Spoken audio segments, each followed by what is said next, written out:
इनको लाज आना चाहिए, शर्म आना चाहिए, स्वतः रेजिग्नेशन दे देना चाहिए या तो जेल चले जाना चाहिए। जो कि इतना करप्ट आदमी है ये हेमंत सोरेन का सरकार। और उनका देख लीजिए कि हमारे आदिवासियों की हत्याएं कराने वाला पंकज मिश्रा कौन है? हेमंत सोरेन का सबसे खास आदमी और सबसे बड़ा दलाल के रूप में इस झारखंड में जाना जाता है, लेकिन उनका कोई कुछ नहीं उखाड़ पाता है। राज्य के सीएम में ये कुवत नहीं है कि वो धर्मांतरित मिशनरियों का खिलाफ में जा सके। ये सरकार ईसाई और कसाई की सरकार है, ये सरकार आदिवासियों की नहीं है। ये आदिवासी अगर कोई भी संघर्ष किया होता, एक भी आंदोलन करने अपने पिता के साथ गए होते तो उनका सम्मान करती मैं, लेकिन लगातार सिर्फ और सिर्फ अपना कुर्सी बचाने की राजनीति करने में ये हेमंत सोरेन माहिर है। और उनकी पत्नी जो है भौजी कल्पना सोरेन जो है सिर्फ और सिर्फ अपना कुर्सी बचाने में लगी हैं। आदिवासियों की अस्मिता से इनको कोई मतलब।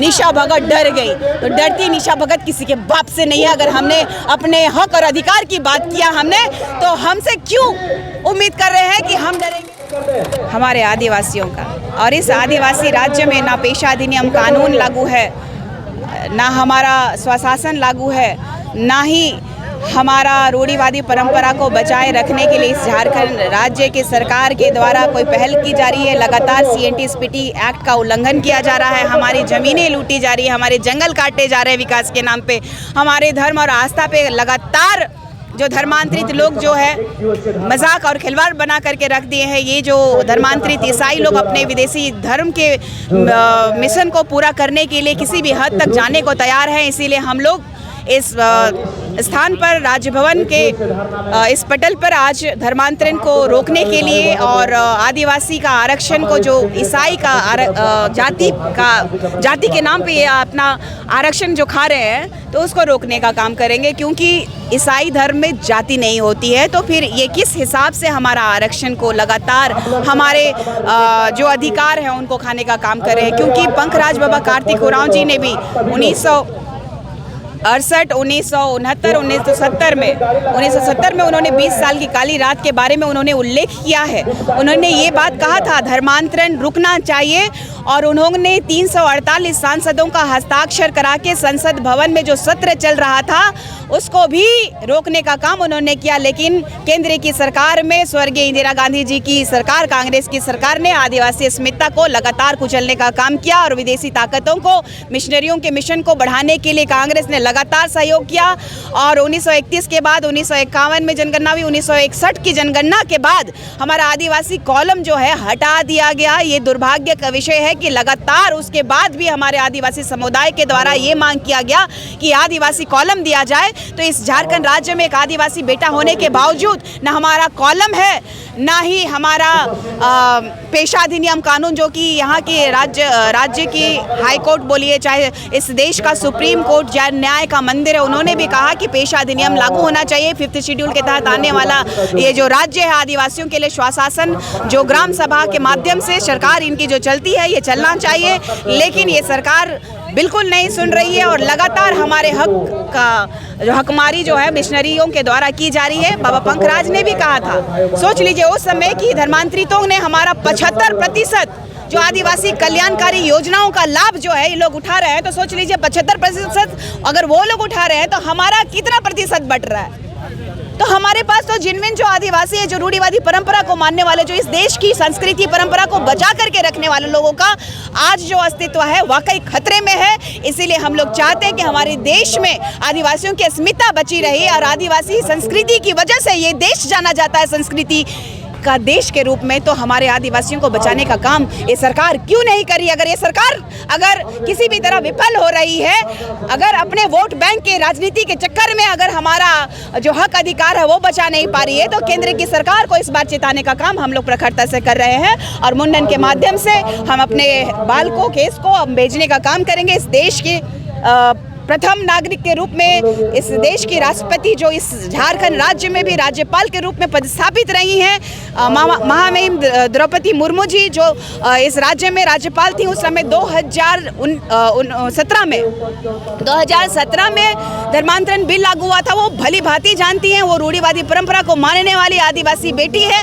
वो समझेंगी ज़रूर। और हमारे झारखंड राज्य में जो धर्मांतरण का खेला चल रहा है, जो हमारा आरक्षण का लाभ ये लोग उठा रहे हैं, इसका मुझे पूर्ण संभावना है कि केंद्र की सरकार इस पर संज्ञान लेगी। अगर केंद्र की सरकार संज्ञान नहीं लेती है तो मैं ओपन कहती हूँ कि हिड़मा बनते आदिवासियों को देरी नहीं लगेगी। हम अपना जल जंगल जमीन बचाने में सक्षम है। चाहे वो भगवान बिरसा मुंडा जी की बात कीजिए, चाहे पंकराज बाबा कार्तिक उरांव जी की बात कीजिए, आदिवासी अस्मिता की जब बात आती है या धर्मांतरण का मुद्दा आता है तो भगवान बिरसा मुंडा जी को भी मिशनरियों के मिशन के माध्यम से शिक्षा का प्रलोभन दे करके भगवान बिरसा मुंडा जी को बिरसा डेविड बिरसा दाऊद कर दिया गया था।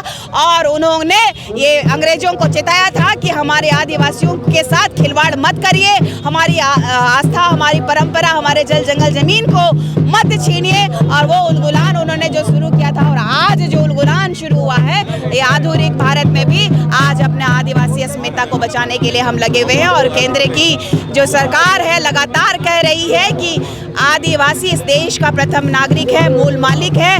और सुप्रीम कोर्ट भी कह रही है तो हमें अपना अधिकार से क्यों वंचित किया जा रहा है। इस देश में विकास हो रहे हैं, विकास की गंगाएं बह रही हैं, कई बिल्डिंग्स बन रहे हैं, जंगलें काटी जा रही है, लेकिन हमारा झारखंड में हमारे लिए विकास कहीं नहीं हो रहा है। झारखंड में वर्तमान में भी जो मुख्यमंत्री हैं आदिवासी हैं, तो जब एक आदिवासी मुख्यमंत्री आदिवासियों को हक नहीं दिला पाएंगे तो ऐसा में कौन मुख्यमंत्री होगा जो आपको हक मिलेगा? देखिए, ये मुख्यमंत्री जो बैठे हैं वो अपने पिता जो कि स्वर्गीय शिबू सोरेन जी की देन की वजह से ये इस राज्य के माननीय मुख्यमंत्री को देख लीजिए, वो सिर्फ और सिर्फ राजपाट में लगे हुए। उनकी पत्नी भी विधायक है, उनका भाई भी विधायक है, उसके बावजूद उनके पिता जो है पूर्व सीएम रहे, उसके बावजूद उनके गांव का रोड नहीं बन पाया था। उनके गांव में उनके पिताजी के मरने के बाद रोड बना, उसके बाद बिजली आई, तो उनसे विकास की क्या उम्मीद करेंगे?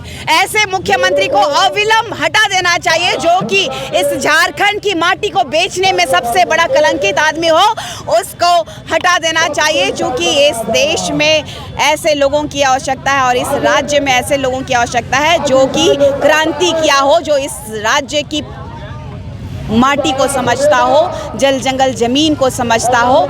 और इस झारखंड राज्य के सीएम में ये कुवत नहीं है कि वो धर्मांतरित मिशनरियों का खिलाफ में जा सके। ये सरकार ईसाई और कसाई की सरकार है, ये सरकार आदिवासियों की नहीं है। ये आदिवासी अगर कोई भी संघर्ष किया होता, एक भी आंदोलन करने अपने पिता के साथ गए होते तो उनका सम्मान करती मैं, लेकिन लगातार और सिर्फ अपना कुर्सी बचाने की राजनीति करने में ये हेमंत सोरेन माहिर है। और उनकी पत्नी जो है भौजी कल्पना सोरेन जो है सिर्फ और सिर्फ अपना कुर्सी बचाने में लगी हैं। आदिवासियों की अस्मिता से इनको कोई मतलब नहीं है। आज जो है आदिवासी परंपरा जो है खतरे में है, चाहे आदिवासियों का जो धार्मिक स्थल है वो भी छीनते जा रहा है। आज देख लीजिए, हमारे पहान पुजार बैगाओं को जो हमारी जो जमीनें दी जाती थी, जो व्यवस्था की जाती थी हमारे समाज के द्वारा कि देख रेख के लिए दिया जाता था, वहाँ हमारे पुरखों का पूजा पाठ किया जाता था उस जमीन में, उनको तक ये बेच दे रहे हैं। इस सरकार में ऐसे घिनौनी काम किए जा रहे हैं जो हमारी आत्मा को बेचा जा रहा है। आप देख लीजिए कि रिम्स 2 का प्रकरण देख लीजिए, हमारी आत्मा पे खिलवाड़ किया था। अभी जो रिम्स के पास में जो जमीन एक्वायर, जो रैयतों का जमीन एक्वायर कर रहा है, तो ये सरकार को लाज आना चाहिए, शर्म आना चाहिए, स्वतः रेजिग्नेशन दे देना चाहिए या तो जेल चले जाना चाहिए। जो कि इतना करप्ट आदमी है ये हेमंत सोरेन का सरकार। और उनका देख लीजिए कि हमारे आदिवासियों की हत्याएं कराने वाला पंकज मिश्रा कौन है?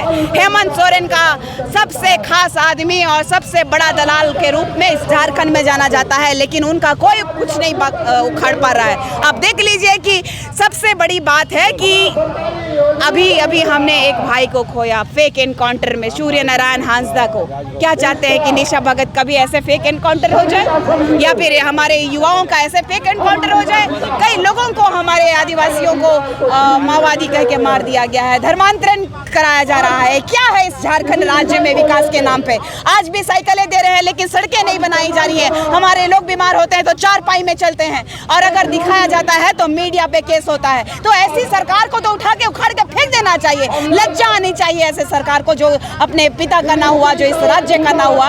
ये सिर्फ और सिर्फ विदेशी धर्म को मानने वाले और मुगलों का जो यहाँ पे औलाद है उन्हीं की सरकार है। इसीलिए इतना ही कह के अपने शब्द को विराम देना चाहूंगी कि यदि ये सरकार नहीं जागी तो ये समय देरी नहीं लगेगी हिड़मा बनने में, और ऐसे ऐसे एक हिड़मा नहीं, हजारों हिड़मा ने लाखों हिड़मा पैदा होंगे और सामना करना पड़ेगा इस सरकार ही नहीं, केंद्र की सरकार को भी। और जवाब देना हम आदिवासियों को बेहतरीन आता है, और हम इस राज्य और केंद्र की सरकार दोनों को चेताना चाहते हैं।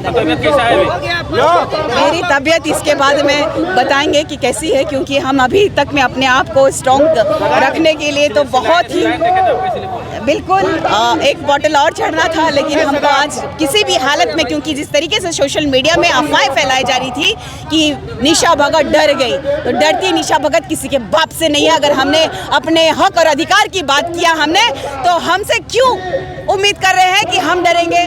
डरना तो आपको चाहिए, अधिकार हमारा आप खा रहे हैं, आप हमारे अधिकार को खाने की मांग कर रहे हैं, तो डरना तो आपको चाहिए। हम क्यों डरे? हम इस देश के मूल मालिक हैं। आप लोग सोचिए कि आप लोग कौन हैं। जमीनें हमें आरी जा रही हैं, जल जंगल जमीन जा रहा है, और इस संविधान के तहत आने वाला जो कल्याणकारी योजना हम तक नहीं पहुंच पा रही है, और वो खरबों रुपया चला जा रहा है। इस देश में चारा घोटाला के नाम पे पूरा बवंडर हो रहा है, शराब घोटाले के नाम पे बवंडर हो रहा है, जमीन घोटाले के नाम पे बवंडर हो रहा है।